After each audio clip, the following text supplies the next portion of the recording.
So যেটা দেখাচ্ছিলাম যে একটু আগে টাইটটা অনেক কম ছিল, এখন আবার যথেষ্ট বেড়ে গেছে।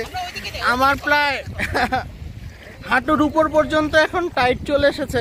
সো এই যে দেখতে পাচ্ছেন যে আমার প্রায় হাঁটুর উপর পর্যন্ত টাইট চলে এসেছে। এটা বেশ মজা লাগছে। মাঝ সমুদ্রের মধ্যে, একদম গভীর সমুদ্রের মধ্যে এরকম একটা মানে স্যান্ডব্যাংক,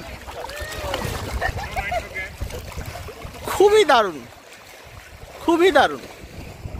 আর পানির টাইটটা চারিদিক থেকে আসছে, মানে ব্যালেন্স রাখাটা মোবাইল সহ এটা বেশ ডিফিকাল্ট। কোন দিকে রাখবো আর কোন দিকে রাখবো না সেটা নিয়ে একটু অস্থির হয়ে গেছি। বাট এটা একটা লাইফ টাইম এক্সপিরিয়েন্স, একদম লাইফ টাইম এক্সপিরিয়েন্স। আপনারা যারা মালদ্বীপ বা মাফুসিতে আসবেন তারা অবশ্যই এই স্যান্ডব্যাংকের প্যাকেজটা নেবেন, কারণ এইটার যে এক্সপিরিয়েন্স, যে মধ্য সাগরে দাঁড়িয়ে এভাবে সবাই, এটা আসলে ঠিক বলার মতো না।